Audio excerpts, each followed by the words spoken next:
Setiap manusia tak luput dari kesalahan, hingga kesalahan itu menjadi permasalahan yang rumit, seolah tiada jalan keluar untuk memperbaikinya. Dan orang yang sedang ditimpa masalah merasa putus asa, menyerah, dan mengakhiri hidup. Disinilah peran setan muncul untuk menghasut manusia melakukan tindakan dosa besar, yang mana setiap agama pasti melarang umatnya untuk mengakhiri hidupnya sendiri. Namun bagaimana jika ada konspirasi besar di balik tindakan itu? Seperti dalam kisah yang akan Mia ceritakan kali ini. Berita ini adalah kejadian nyata yang berhasil Mia rangkum dari berbagai media terpercaya tanah air, dan Mia menyajikannya sebagai alur cerita, semoga dapat dengan mudah untuk dimengerti.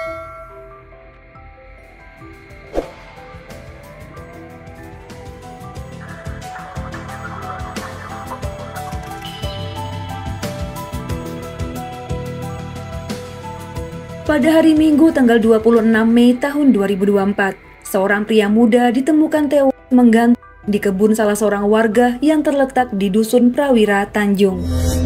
Jasadnya ditemukan pertama kali oleh pemilik kebun yang bernama Wayan. Ia curiga karena suara gonggongan anjing pada pukul 5 pagi, yang mana suara gonggongan itu seolah ada sesuatu yang ditemukan oleh hewan pintar itu. Dengan rasa penasaran, ia mencari keberadaan anjingnya yang ternyata ada di bagian depan kebun miliknya. Saat terus berjalan, suara anjing itu makin menuntunnya masuk ke dalam, dan saat tiba di tempat anjing itu berada, ia menemukan seorang pria tengah menggantung di pohon nangka. Sontak saja ia berteriak dan memanggil kepala dusun, juga meneruskannya ke polsek setempat. Dan tak berselang lama, petugas datang kemudian memeriksa TKP. Ditemukanlah identitasnya di sana. Pria tersebut berinisial JF, berusia 23 tahun, kelahiran Atambua, Nusa Tenggara Timur. Di dalam dompetnya juga ada kartu identitas Indomaret, kartu BPJS, ATM Bank Mandiri, amplop debit Bank Mandiri, juga ada surat perjanjian pinjaman uang dari Koperasi Jaya Perkasa.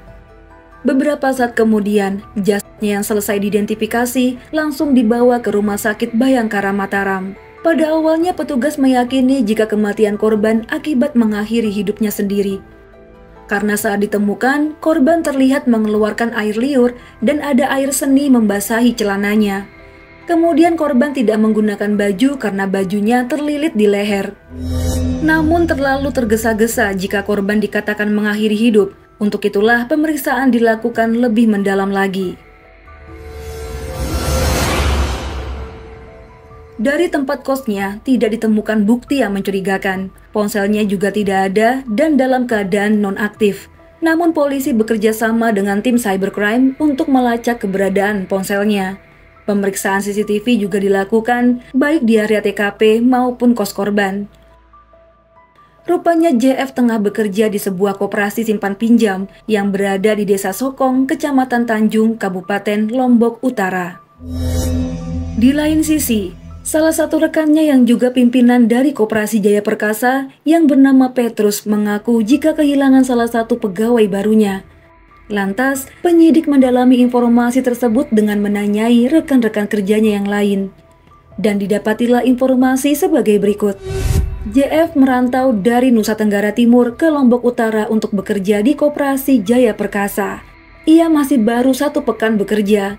Bersama teman-temannya, ia sering lembur hingga malam. Seperti pada tanggal 25 Mei pukul 9 malam. Mereka masih kumpul bersama. Kemudian JF pamit kepada temannya untuk pergi ke kamar kos mengambil ponsel.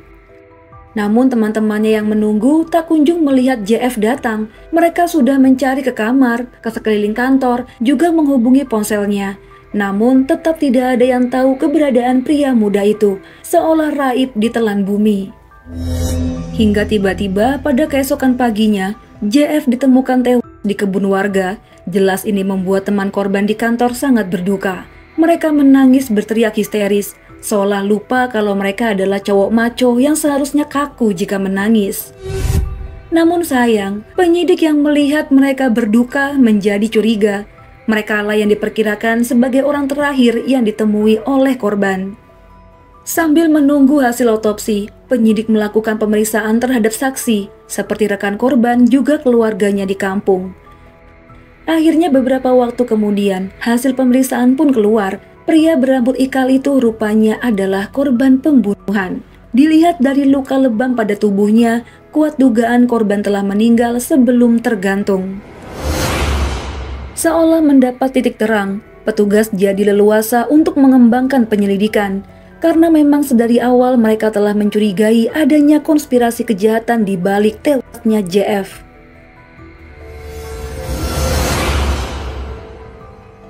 Awalnya ada 5 saksi yang diinterogasi secara mendetail, dan pada akhirnya didapatilah 3 nama sebagai pelaku pembunuhan JF. Mereka adalah pimpinan koperasi, yaitu Petrus berusia 23 tahun, kemudian Yones berusia 32 tahun, dan PFM berusia 19 tahun. Ketiganya digelandang ke markas polisi, tertunduk dan tak mampu mengelak. Karena bukti dari riwayat ponsel korban juga sidik jari membuat ketiganya pasrah. Akhirnya si bapak pimpinan koperasi mengakui perbuatannya dan menceritakan kronologi yang terjadi pada malam naas itu. Korban JF baru 1 pekan bekerja. Karena tidak memiliki bekal, lantas ia meminjam uang kepada koperasi tempatnya bekerja sebesar 500.000. Melihat etos kerjanya yang tinggi dan penuh semangat, Petrus sebagai pimpinan memberikan pinjaman itu. Namun rupanya hari demi hari pekerjaan JF tak ada peningkatan. Kinerjanya juga kurang mumpuni, sehingga membuat rekan kerjanya yang lain merasa nggak nyaman. Hal ini juga disadari oleh JF. Ia rupanya juga tidak nyaman bekerja di koperasi tersebut. Untuk itulah karena tak sanggup bekerja di bawah perintah juga tekanan, ia memutuskan untuk berhenti dan hendak pulang ke kampung halaman. Tepatnya pada tanggal 25 Mei malam hari, di kantor masih ada Petrus, Yones, dan PMF. Tiba-tiba ada perbincangan serius antara JF dan Petrus. JF mengutarakan niatnya untuk berhenti bekerja, namun Petrus mengingatkannya lagi tentang uang yang dipinjamnya sebesar 500.000 rupiah. JF meminta waktu untuk mengembalikan. Ia berjanji setelah sampai di kampung, ia akan mencari uang untuk membayar hutang. Namun Petrus menolak, ia marah dan mengancam JF. Ia nggak peduli kalau JF mau berhenti kerja, tapi JF harus mengembalikan uang yang dipinjamnya. Lama-kelamaan perbincangan yang awalnya santai menjadi tegang, apalagi sama-sama lelaki, seolah keduanya menjadikan kantor koperasi sebagai arena pertarungan.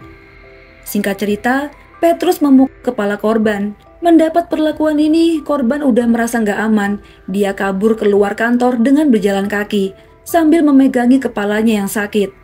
Melihat korbannya kabur, Petrus nggak diam aja. Ia langsung memanggil bala bantuan yaitu Yones dan PMF.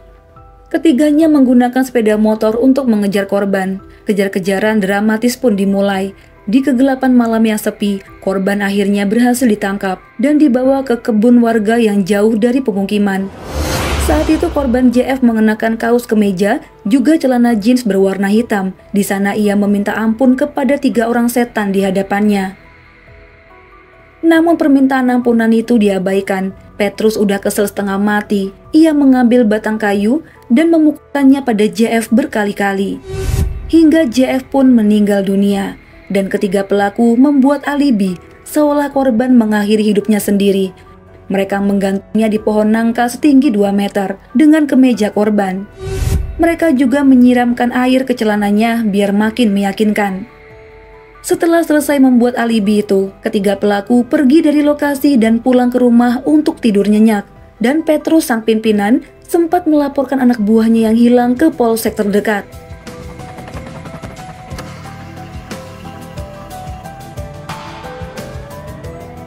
Begitulah kurang lebih kronologi penghabisan nyawa JF yang tak mampu membayar hutang sebesar 500.000 rupiah. Ketiga pelaku saat ini ada di rutan Polres Lombok Utara sedang menunggu persidangan. Karena kasus ini masih baru terjadi, mari kita sama-sama mendoakan agar korban mendapat keadilan yang seadil-adilnya. Para pelaku terancam hukuman penjara seumur hidup. Baik teman-teman, dari sini kita bisa tahu ya, besar kecilnya hutang nggak sepadan dengan nyawa manusia. Kalau udah berurusan dengan hutang yang nggak bisa bayar, pasti hidupmu akan berantakan. Untuk itu, Mia mendoakan agar teman-teman semua, dimanapun berada, bisa terbebas dari yang namanya hutang. Seberapapun penghasilan yang kita miliki, wajib disyukuri dan digunakan sebaik-baiknya. Tak ada salahnya berhutang, namun tetap pastikan kita mampu untuk membayarnya. Kalau gitu sampai sini dulu video Mia kali ini. Mohon maaf jika ada salah-salah kata. Sampai jumpa di video selanjutnya. Selamat beraktivitas. Bye.